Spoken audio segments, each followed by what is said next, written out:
TV, mais um programa Reunião de Pauta. Damos de todas as manhãs. Eu me chamo Marília Garcia, sou apresentadora do Reunião de Pauta e vou apresentar aqui junto com o companheiro Márcio Roberto. Mas antes dele se apresentar, a gente dá aqui os recadinhos iniciais da manhã, que é exatamente convidando todo mundo a se inscrever aqui no nosso canal e a compartilhar esse vídeo com todo mundo para o pessoal poder vir aqui discutir com a gente e tudo mais. Também a gente convida todo mundo a se tornar membro do canal e dar uma contribuição constante aqui para a nossa rede de notícias, né? Exatamente para financiar a imprensa alternativa de forma constante, que permite que a gente sustente aqui diversas iniciativas do partido. Bem, a gente também convida sempre, né, todo mundo a se inscrever ainda na Universidade de Férias, dá tempo, as aulas são gravadas, você vai se inscrever, vai ter acesso às aulas anteriores e vai ter acesso também às novas aulas que vão aí ser divulgadas em todas as terças e quintas-feiras às 7 da noite. Você pode se inscrever em universidademarxista.pco.org.br. Bem, antes de começar as notícias, vamos dar bom dia aqui para o companheiro Márcio Roberto. Bom dia, Márcio. Bom dia, Marília. Bom dia a todos que estão nos assistindo agora. É uma satisfação estar de volta aqui nessa segunda-feira no programa Reunião de Pauta, com as principais notícias do início dessa semana. Exatamente. É uma satisfação. No programa de hoje, né, a gente colocou a discussão da polêmica da vacina, né? A vacina de Dória vai para os ricos, exatamente constatando aqui no programa, e inclusive com base das notícias da imprensa burguesa, que toda essa campanha aí da imprensa que o Dória seria o grande herói do povo é uma mentira. Na verdade, a vacina a pouca vacina que está sendo distribuída pelo Dória, na verdade, está sendo desviada para os ricos. Isso daí a gente vê acontecendo em diversos locais, com destaque aos escândalos do Norte e Nordeste, né? A gente viu aí, por exemplo, esse escândalo em Manaus, em outros locais aí do Norte, e também aqui na região do Sudeste, a gente também já vê iniciativas nesse sentido, inclusive ligadas à entrega dessas vacinas para o setor privado, que inclusive a gente pode ver aí que estão fazendo propaganda que tem várias leis, tem várias coisas, mas na situação da pandemia a gente tem que saber que o que impera não são essas leis burocráticas aí, o que impera, na verdade, é o poder dos ricos na situação. E exatamente a gente vai saber que se eles têm poder para se vacinar antes do restante da população, eles vão fazer isso. O que a gente pode esperar é exatamente isso daí. Bem, mas antes de começar aqui essa discussão mais especificamente, vamos falar aqui sobre os dados da pandemia. A gente tem a atualização do número de mortos das últimas 24 horas, que se mantém aí na média móvel de cerca de 1.000 mortos diários, né? Quer dizer, a gente está aí mantendo essa média móvel já há quase um mês, de fato, inclusive com aumentos do número de casos em todos os locais do país, principalmente nas regiões de maior concentração de pessoas, como o Sudeste, por exemplo. A gente vê um grande pico aí de número da quantidade de mortos, que em certa parte levou o Dória a colocar a bandeira vermelha, uma bandeira super demagógica aqui, que só se dá das 8 da noite às 6 da manhã, mas de fato mostra que a situação está aí muito grave. Ali no norte ainda, a gente tem a situação de que praticamente copiando Manaus, o Acre já está numa situação de superlotação dos leitos de UTI, inclusive com a possibilidade de ter o colapso aí do sistema de saúde, no sentido de que o oxigênio acabe dos hospitais. Quer dizer, é de fato uma situação muito grave, que mostra que, na verdade, a gente tem que deixar claro que essa situação é levada pela própria política da imprensa, quer dizer, a própria política da burguesia, e não tem nada além disso, né? Bem, sobre isso também, sobre os dados, vou passar a bola aqui para o companheiro Márcio Roberto comentar. Nada diminuiu, né? Você vê que está aumentando cada dia que passa a quantidade de pessoas contaminadas de Covid. Tem até, falando agora, que tem uma evolução do próprio vírus, né? Que pode ser mais letal. Aqui no interior da Bahia, aqui em São Félix do Corribe, nós temos registrado pela Prefeitura 580 pessoas que estão com Covid. E, segundo os dados da Prefeitura, nós estamos desde dezembro sem nenhuma pessoa morrer de Covid, né? Se esse dado for verdadeiro, é muito bom, apesar que eu não acredito nele, né? Aumentou a quantidade de pessoas contaminadas, mas a quantidade de pessoas que morreram continuam 7 desde novembro. Tomara que seja verdadeiro, mas isso não é fato. Basicamente é isso. Aqui não está tendo nenhum tipo de repressão, não foi fechado, não tem fase vermelha, não tem fase amarela, não tem fase nenhuma. A vida continua normal, não tem nenhum tipo de propaganda falando para as pessoas se protegerem e etc, né?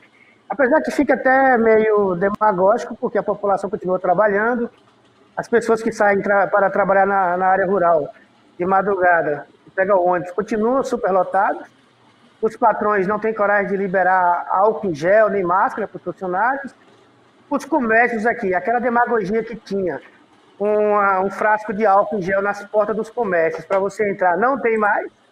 Tem a demagogia da prefeitura também, que colocou bacia de água, torneirinhas pela cidade para lavar a mão. Também não tem mais nem água para lavar a mão.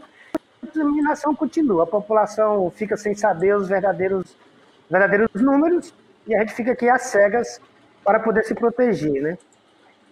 Sobre essa questão é isso, né? Eu tenho um informe sobre a vacina, mas vamos passar para o próximo ponto sobre a vacina, aí eu falo, né? Pode falar já, companheiro. Aqui é o seguinte, eu gosto de... É bom falar. A produção até colocou uma propaganda aí, porque seguindo... Parece que no Brasil tudo é em escala dominó, né? Em São Paulo começou a farsa de Dória, teve aquela foto lá da primeira mulher negra que foi vacinada, que na verdade nem foi vacinada, porque ela faz parte do grupo de testes, né? Aquela falsificação. Em São Félix também tem a mesma demagogia, a mesma falsificação. É um governo do PP, né, Partido Progressista, não podia deixar de ser. Tem a propaganda aí que a produção colocou, é o Plano Municipal de Vacinação contra o Covid. São as 3 fases. A fase 1, 2, 3 e 4. E aí, o que ocorre? Pode colocar a próxima propaganda, que companheiro da produção. O que ocorre é o seguinte, aqui chegaram 93 doses. Imagina. Nós somos quase 18 mil habitantes aqui em São Félix. Chegaram 93 doses. E será, o que é isso? Será que quem vão ser vacinados? Será que o próprio pessoal da saúde vai ser vacinado? Eu acho que aqui, do mesmo âmbito nacional, aqui também já foi escolhido quem vai ser vacinado. Vão ser vacinada a população rica. A população pobre, a população trabalhadora, a população negra que acorda de madrugada nas fazendas aqui trabalhar. É o maior contingente de trabalhadores aqui são nas fazendas aqui, os agronegócios. Essas pessoas não serão vacinadas. Quando chega a 93 doses, e a prefeitura fala que vai vacinar primeiramente o pessoal da saúde, etc., tem a ver com a falsificação. Tem um comunicado da prefeitura aí, assinado pela secretária municipal de saúde, a senhora Ana da Silva, esse comunicado aí. O comunicado, você vê que é tão ridículo, que a última frase é o seguinte: a Secretaria Municipal de Saúde de São Félix do Corribe conta com a compreensão de todos. E assim, que tipo de compreensão a gente vai ter quando vê nosso ente querido morrendo?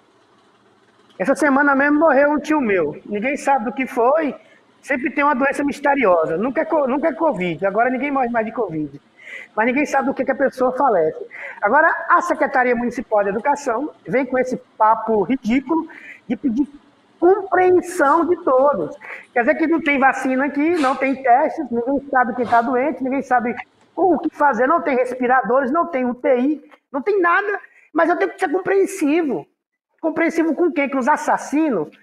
Com um bando o pessoal entra nessa propaganda aí, nessa campanha genocida, e nós temos que ser compreensivos. Eu tenho que ser compreensivo diante da morte dos meus entes queridos. Então, como é que é isso? Eu não entendo também, mas o que eu posso dizer é o seguinte, é uma farsa. O prefeito entrou na farsa nacional, nós somos aqui na Bahia, a população da Bahia, ela chega a ser quase 15 milhões de habitantes, e aí apenas tem 148 mil doses. Só mais uma coisinha. Aqui em São Félix chegaram 93 doses. Cada caixinha da vacina tem 40 doses. Não chegou nem 3 caixas da vacina.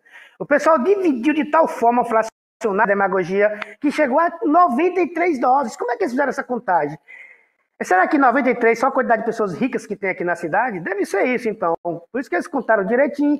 Vamos vacinar os ricos e a população pobre vai morrer mesmo, a míngua. Além de morrer de corona, tem todo o fato da população que já está passando fome, né? Só mais uma coisinha.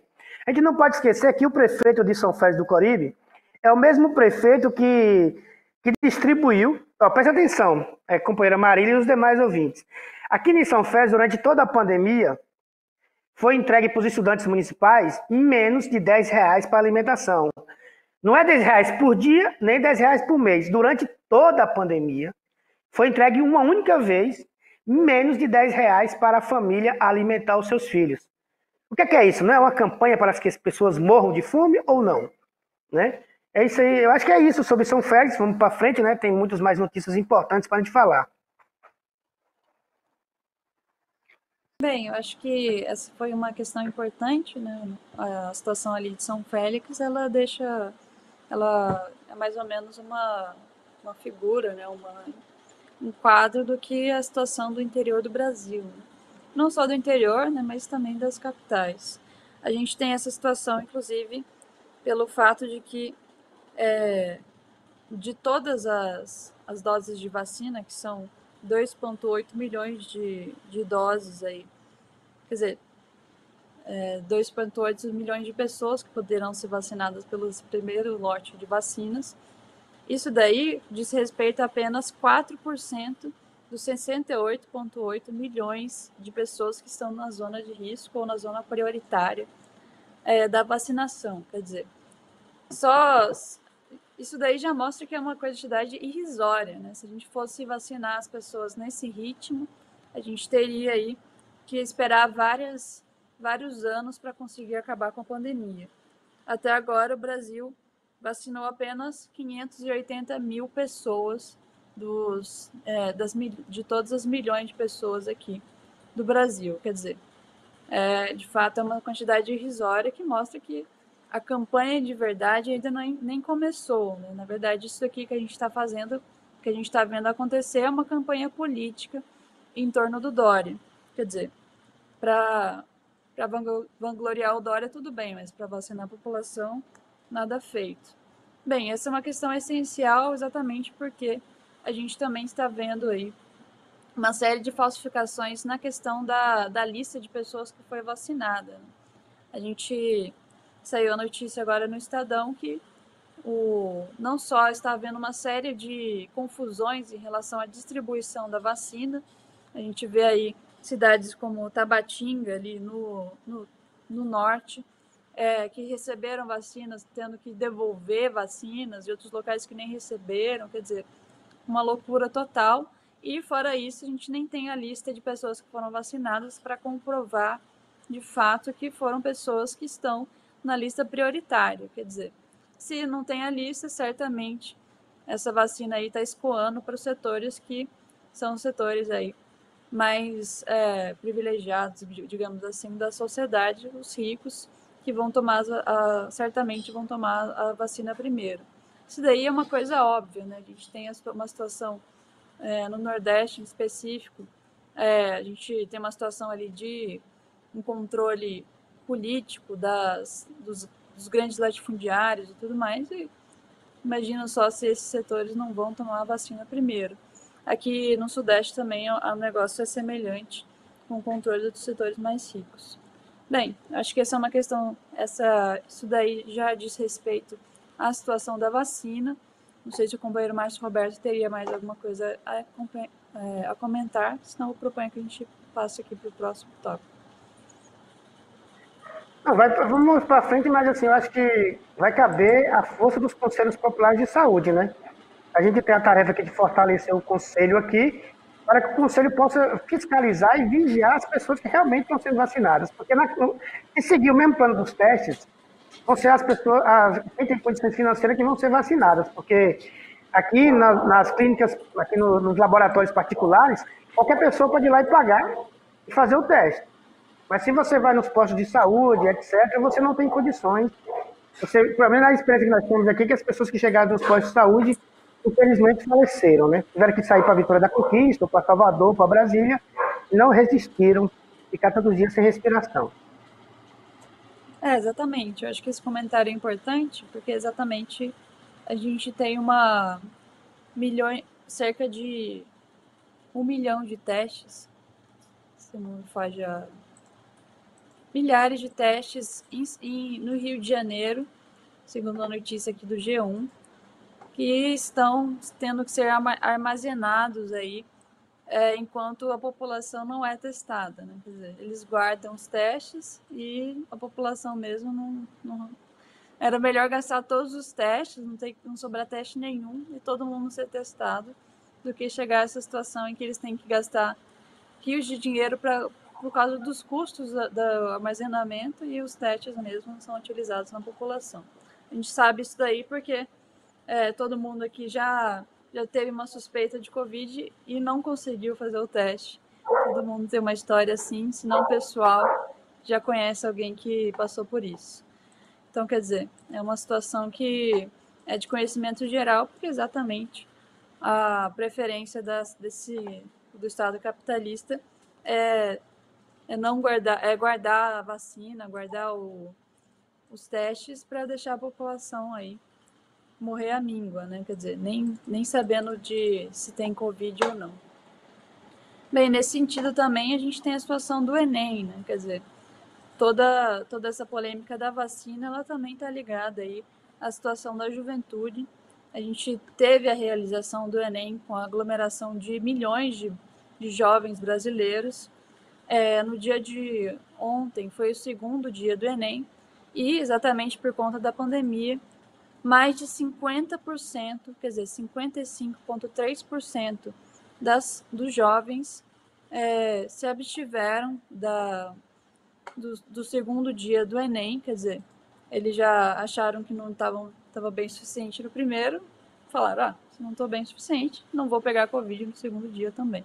Então, quer dizer, mais de 50% das pessoas se abstiveram do segundo dia, mostrando que, de fato, para 50% das pessoas aí que fizeram o Enem, de fato, nem existiu. Quer dizer, isso daí já mostra que foi uma ação de completo ataque contra a juventude, exatamente.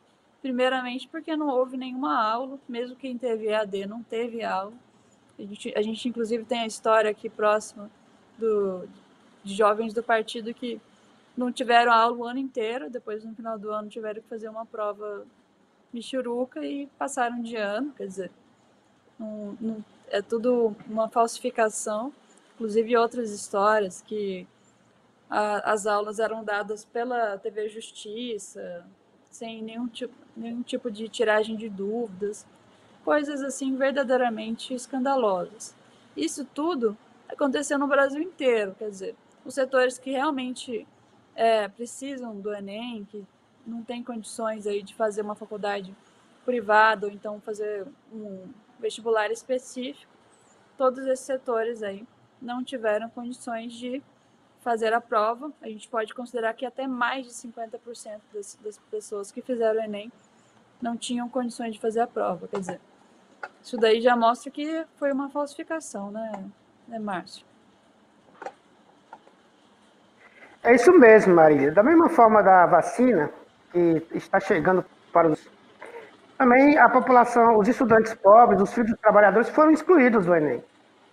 a juventude que não tem recurso, que não tem condições financeiras, não tem acesso à internet, né?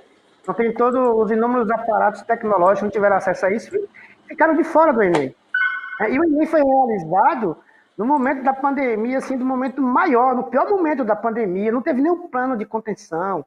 Você vê que tanto na primeira fase do Enem quanto nessa segunda fase aqui, estudantes foram excluídos de fazer a prova porque as salas estavam superlotadas. Né? Você planeja uma prova, se é que houve planejamento, e chega lá, o estudante não tem acesso à sala porque estava lotado.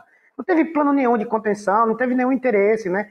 E mais uma vez, os estudantes pobres, que não teve acesso todo esse tempo aí às tecnologias, a todo aparato tecnológico aí da internet, ficaram de fora novamente do Enem, né? Mas para poder não ficar nessa... Eu queria aproveitar e agradecer aqui a audiência, Marília. Para não ficar só nas coisas tristes, nós temos aqui um super stick da Carla Silva. Nós temos também aqui o superchat do Juliano Lopes, né? Dando um bom dia para nós. E a audiência está boa hoje aqui. A gente pede para o pessoal compartilhar o programa, divulgar aí no Facebook para os amigos, familiares. Porque se você for ver a notícia verdadeira, está aqui na Causa Operária TV, né? Nós agora somos um programa, nós somos uma programação 24 horas e estamos próximos aos 100 mil. Queria que o pessoal chamasse todo mundo para se inscrever, porque quando nós chegarmos aos 100 mil, recebinha do YouTube, nós vamos aumentar a audiência, nós vamos ter novas coisas interessantes aí para a nossa programação, né? Obrigado a todos aí, obrigado pessoal. Segue o exemplo aí da Carla Silva, o exemplo do Juliano Lopes, mande dinheiro para nós aí, que é muito importante para a gente aumentar aqui a tecnologia da nossa televisão. Exatamente, mande aí. Contribua com a nossa TV. Inclusive, vamos fazer aqui já a propaganda da nova linha de produtos da loja do PCO.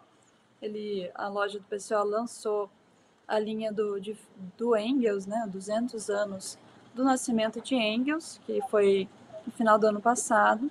A gente lançou aí a nova linha.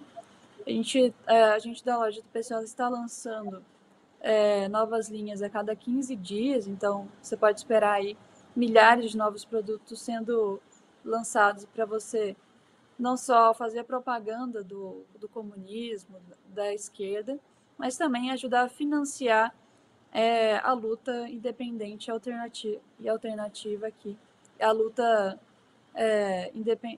independente aqui no Brasil. Bem, acho que essa é uma questão essencial. Aí vocês podem ver camisetas, tem cartazes, tem o caderno também da linha. Totalizando aí, a gente também tem almofada, tem roupas infantis, tem copos, tem uma série de outras coisas. A gente vai ver aí no próxima imagem. Tem regatas, caneca. Quer dizer, tem uma série de produtos. A gente vai totalizar aí cerca de 90 produtos por linha para você aí presentear, comprar aí para sua casa, fazer uma coleção dos produtos da loja do PCO e exatamente contribuir com a nossa luta, que é essencial nessa situação no Brasil. Eu acho que isso daí é a questão mais importante para você, de fato, contribuir aí com essa luta. Bem, dando encaminhamento aqui para a pauta, a gente não pode deixar de esquecer que no dia de hoje a gente conta 2 anos da tragédia, quer dizer, eles chamam de tragédia, mas é do crime, né, do assassinato da Vale em Brumadinho. E nessa situação, 2 anos depois, as 4 cidades do entorno de Brumadinho ainda estão sofrendo com os impactos da queda das barragens, né? Quer dizer, a gente discutiu amplamente sobre isso assim que aconteceu o assassinato desses trabalhadores, que foi exatamente uma questão de negligência da própria empresa, né, da própria Vale. Nessa situação, a gente viu completo descaso com os trabalhadores, com os setores ali, com as famílias, com as pessoas que estavam na região de Brumadinho, que não foram atendidas. Quer dizer, hoje a gente pode ver aí que só apenas alguns setores aí das famílias foram atendidas. Ninguém teve... A situação não foi resolvida, finalmente, 2 anos depois. A gente também viu aí as manobras para acabar com a mobilização que se dava em torno dessa questão do estouro das barragens, da luta dos atingidos por barragens. A gente viu tudo isso acontecer e, de fato, como a gente já previa naquela situação, se não a luta social, se não a mobilização, o que vai acontecer é que a população vai ficar à mercê aí da burocracia estatal, e a burocracia estatal vai simplesmente defender os interesses da burguesia. Bem, e foi exatamente isso que aconteceu. Cidades como Betim, por exemplo, ainda sofrem aí tanto na contaminação da água quanto aí na falta, na dificuldade de fazer plantios na região e tudo mais. A gente tem uma série de outros problemas que são decorrentes aí dessa questão de Brumadinho. A falta de água para beber é uma delas, que menos de 40% das famílias atingidas tiveram regularizada o abastecimento de água após a sujeira que foi causada por Brumadinho. Eles ainda têm que receber carros-pipa, né, para serem abastecidos. Isso daí influencia a agricultura também, que não consegue aguar as plantações. A gente tem uma série de outras situações ali. Acho que 12% dos atingidos de São Joaquim das Bicas, 11% de Betim, 7% de Mário Campos e 6% de Jatuaba, todos ali da região de Brumadinho, não tem água para beber. Quer dizer, isso daí já mostra a situação que não foram só os trabalhadores atingidos. A gente já falou aqui que o auxílio financeiro não chegou para a maioria das pessoas, não chegou para a maioria das famílias atingidas, e além disso, a gente tem aí a situação de que nem a população ao redor aí está até sem água para beber. Quer dizer, isso daí eu acho que é importante destacar, porque a Vale, que era a antiga Vale do Rio Doce, foi privatizada. Quer dizer, era a joia da coroa que foi privatizado, e exatamente mostra que os interesses dos capitalistas são esses, né? Quando está dando lucro e tudo mais, eles compram um negócio e se utilizam desse lucro, mas depois, quando deixa de dar lucro, eles simplesmente abandonam a estrutura e deixam ela explodir aí na cara da população. É exatamente isso que aconteceu em Brumadinho, e isso daí a gente pode ver que em menor grau acontece em vários outros setores aí, vários outros setores privatizados, né? Você tem algum comentário, Márcio? Não, tenho sim. O pessoal está sendo expulso, né, indiretamente, né? Tem os dados aí também na matéria que a própria Vale está comprando assim por preços minúsculos as terras e abandonando lá, né? Imagina, aqui na minha região aqui é uma região que tem muitos ribeirinhos. A pessoa necessita da água do rio para molhar suas plantas, igual você falou, irrigar suas plantações, e aí você não tem mais condições, porque é um verdadeiro lamaçal o rio, né? As pessoas estão precisando igual você colocou também, as pessoas estão precisando de carro-pipa para beber. Imagina que tragédia. Você chega, tinha água em abundância, morava lá por causa disso, nessas regiões remotas, por causa da água, por causa da terra fértil, e agora você não tem mais isso. Mas eu queria lembrar só uma coisa aqui interessante. A Vale do Rio Doce, o pessoal ficou falando aqui dessa campanha contra o PT, que acabou com o impeachment de Dilma e a prisão do Lula. O pessoal ficou falando que o PT era corrupto, tinha criado corrupção e tudo mais. Agora, a maior corrupção que o Brasil já viu foi justamente a venda da Vale do Rio Doce. Foi entregue assim, por preço de banana, né? Um preço ridículo, foi entregue na época do PSDB, o mesmo PSDB que agora a esquerda está se juntando aí com o cheirosinho Dória, né, para massacrar a população, falando que é uma campanha contra Bolsonaro. Não pode esquecer disso. Foi a privatização da Vale do Rio Doce que levou à morte dessas pessoas e essa tragédia constante que a população vive agora nas margens desses rios aí em Minas Gerais.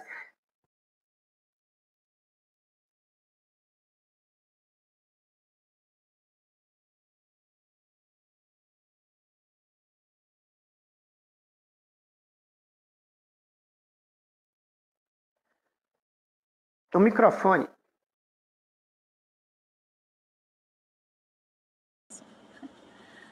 Estava sem som aqui.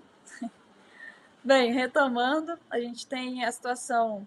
Eu acho que é importante destacar essa questão das consequências da privatização, porque exatamente a gente teve a renúncia agora do presidente da Eletrobras, exatamente pressionando o governo a, a, a ampliar a privatização dessa empresa nacional, né? Quer dizer, a gente já tem uma grande parcela das ações da empresa já vendidas, né? Inclusive em 2018, uma grande parcela da empresa foi vendida, inclusive setores ali do Nordeste inteiro foram vendidos e tudo mais. Lembrando que a Eletrobras é a maior empresa de energia do Brasil e da América Latina, e abastece aí milhões de pessoas, quer dizer, diz respeito a um enorme contingente populacional, e não só um enorme contingente populacional, mas também uma enorme quantidade, uma enorme estrutura instalada para abastecer esse contingente.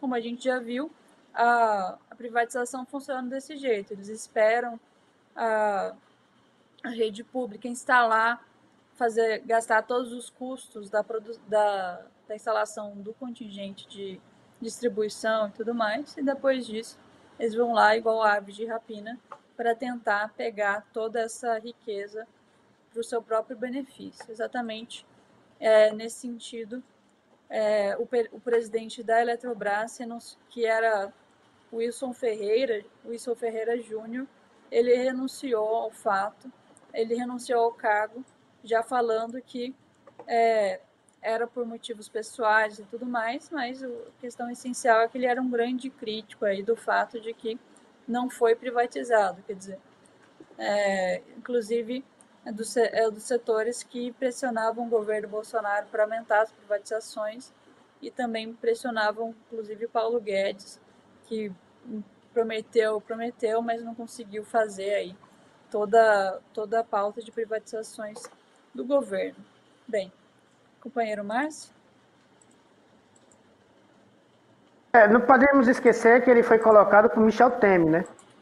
E depois ele foi reusado, né?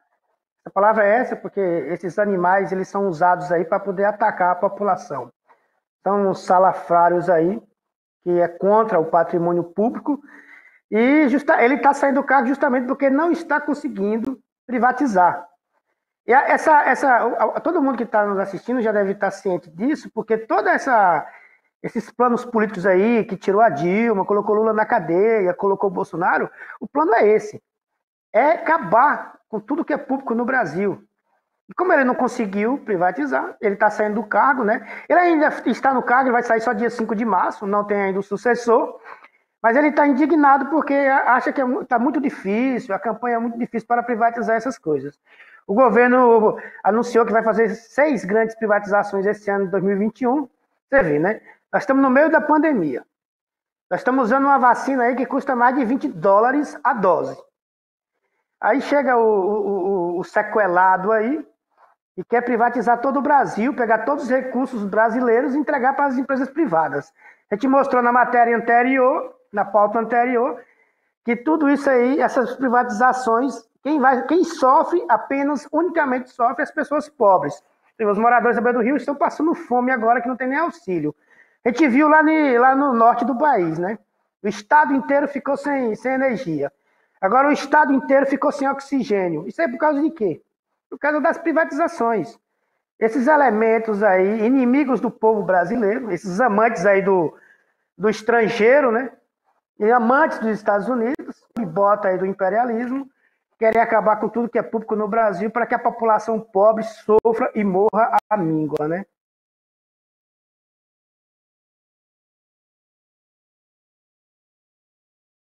É isso aí. Eu não sei se eu teria outra coisa para comentar sobre esses animais. Exatamente. Nesse sentido, também vamos comentar um pouquinho sobre a questão da Venezuela, né? Foi anunciado aqui que o Maduro anunciou que conseguiu encontrar um remédio que afirma ser 100% eficaz contra o coronavírus. Seria um antiviral, no caso, o Carbativir, que ele neutraliza 100% dos sintomas do Covid. Quer dizer, o antiviral, só para explicar rapidinho, ele é diferente da vacina, quer dizer, ele não vai fazer você não pegar o vírus nas próximas vezes, mas ele vai neutralizar o vírus, as ações do vírus no seu corpo enquanto ele está ali, enquanto você está doente. Isso daí é uma questão essencial exatamente porque vai reduzir aí enormemente o número de mortos pelos casos graves. É importante lembrar que na situação da gripe do porco, né, a gente teve também um antiviral, encontrou um antiviral e já lá no início do processo da doença, e por causa disso a gente não teve uma pandemia como aconteceu agora com o coronavírus. Bem, isso daí quer dizer, finalmente uma questão fundamental. Pelo que está falando aqui o próprio Maduro, está estabelecido uma patente nacional e internacional e registro sanitário foi feito no país e possa apresentar medicamento que neutraliza aí os sintomas do coronavírus em 100%. Eu acho que é uma questão essencial a gente colocar isso daqui, não só para dar a notícia, né, de que há esse antiviral, mas também para mostrar que essas iniciativas elas vêm dos governos que têm aí uma mínima tradição de tradição de esquerda, né, quer dizer, favorável à população. A gente teve a situação da própria Rússia, né, que apesar de ser um estado capitalista, burocrático ali, a gente tem ali na Rússia há uma tradição de cuidados com a população que vem exatamente do fato de que a Rússia já foi um país socialista, então nesse país socialista há toda uma estrutura aí decorrente do estado anterior, né? Quer dizer, ali na Rússia a gente viu a Rússia foi o primeiro país a lançar a vacina, inclusive uma das vacinas mais bem conceituadas hoje em dia, apesar de que há poucas notícias na imprensa, quando a gente vai pesquisar a fundo, ela é uma das melhores vacinas. E agora essa questão da Venezuela divulgando aí esse antiviral muito importante. Bem, isso mostra mesmo que a questão essencial na pandemia, como a gente já falou várias vezes, é uma questão de luta popular, quer dizer, não é uma questão de bem maior, mal menor, alguma coisa assim. O mal maior sempre é os interesses da burguesia que vão ser mesquinhos, sempre vão ser mesquinhos, e ainda mais na situação de uma crise econômica geral. E, nesse sentido, a única coisa que vai fazer com que haja um benefício para a população é a própria luta popular, que vai colocar em xeque os próprios interesses da burguesia. Quer dizer, nesse sentido, a gente também faz a propaganda aí da questão dos conselhos populares, né, como o companheiro Márcio falou, a formação de conselhos populares nos bairros pobres, para exatamente pressionar diretamente o poder público nos interesses mais, quer dizer, para resolver os problemas mais imediatos. É uma questão essencial na situação da pandemia, né? Companheiro Márcio? Não, é isso aí, né? E é interessante sobre esse tema aí. Você vê que os vagabundos da imprensa aqui, os mentirosos de plantão, já começam a falar o ditador, tá com gotinhas mágicas, que ninguém sabe se foi isso, foi aquilo, né? Os mesmos que estão divulgando aí que um remédio para verme no Brasil pode conter o coronavírus. Você vê, né? Tem uma iniciativa interessante e a imprensa já cai matando. Eu queria aproveitar também que nós estamos falando da Venezuela, para a gente poder sorrir um pouco aqui. Tem uma charge aí do companheiro J. Camelo, que eu selecionei, companheira Marília. É bom a gente rir também no meio de toda isso aí, né? Porque a vida não pode ser só de tragédias. Você vê que enquanto a imprensa burguesa A imprensa burguesa fica aí falando mal, ditador Maduro, ditador não sei quem, sendo que nós temos uma ditadura aqui no Brasil. Aí tem aí, nessa charge interessante aí, o pessoal que está nos ouvindo, não está vendo aí, tem aí um coxinha aí, né? Os Estados Unidos não são uma democracia, aí a mãe fala, e tem mais, meu filho, os Flintstones não é um documentário. Você vê que é bem assim, né? O pessoal não pensa, não raciocina, são um bando de imbecis aí, os analfabetos funcionais, e fica chamando, falando que tem uma ditadura na Venezuela que é contra o povo e tal. E lá, da mesma forma que foi em Cuba também, que é interessante, né? Ah, vamos lembrar outra coisa, foi a Venezuela que mandou oxigênio aqui para salvar milhões de vidas lá no norte do nosso país, né? Vamos partir para outra pauta, Marília, falar dessa fase vermelha aí, que essa fase vermelha aí é interessante para os comediantes, né? É uma boa pauta para fazer os comediantes do Brasil. Exatamente, né? Aqui a fase vermelha, a gente falou rapidamente sobre a questão da fase vermelha aqui em São Paulo, mas vamos falar um pouquinho mais. O Dória, ele anunciou que São Paulo estaria na fase vermelha das 8 horas da noite às 6 horas da manhã, agora já iniciando no dia de hoje, né? Quer dizer, ele colocou São Paulo como um todo nessa fase e nos outros horários ele colocou em fases anteriores à fase vermelha. Quer dizer, na verdade, o que a gente vê é que o Dória é como se o Covid ele não pegasse metrô lotado, não pegasse ônibus lotado, não fosse atacar os trabalhadores enquanto eles estão trabalhando. Não.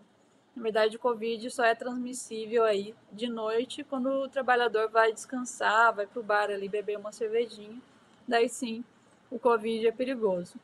Então, quer dizer, na verdade, o que está acontecendo é que o Dória está confiscando o próprio lazer da população e na tentativa, na verdade, de culpar o povo pela situação da pandemia. Quer dizer, já que a população não vai...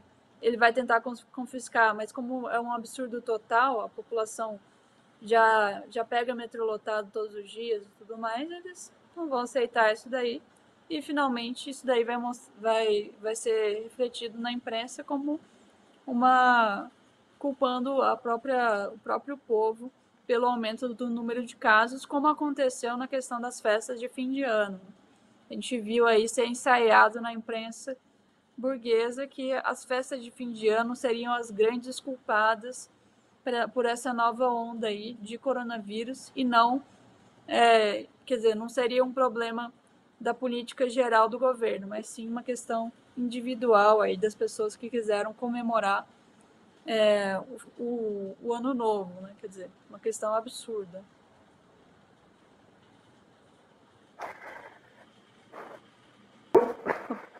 Companheiro Márcio, pode falar. O governo quer transformar o povo em escravo, né? Você vê que é uma comédia mesmo. Isso aí, eu gosto de assistir os stand-ups aí, e o pessoal fala realmente é uma pauta gigante para fazer comédia o dia inteiro. O vírus só circula de dia, só circula de noite. E se a pessoa estiver no lazer também, se a pessoa estiver trabalhando, sendo escravo lá para os patrões, aglomerando, igual você colocou, nos metrôs, nos ônibus, e etc., nas filas, nos mercados, nas filas... Não, nossa, é interessante lembrar isso aqui. Se você vê as filas que tem aqui no banco, para ir no caixa eletrônico, você assusta. As ruas ficam paralisadas.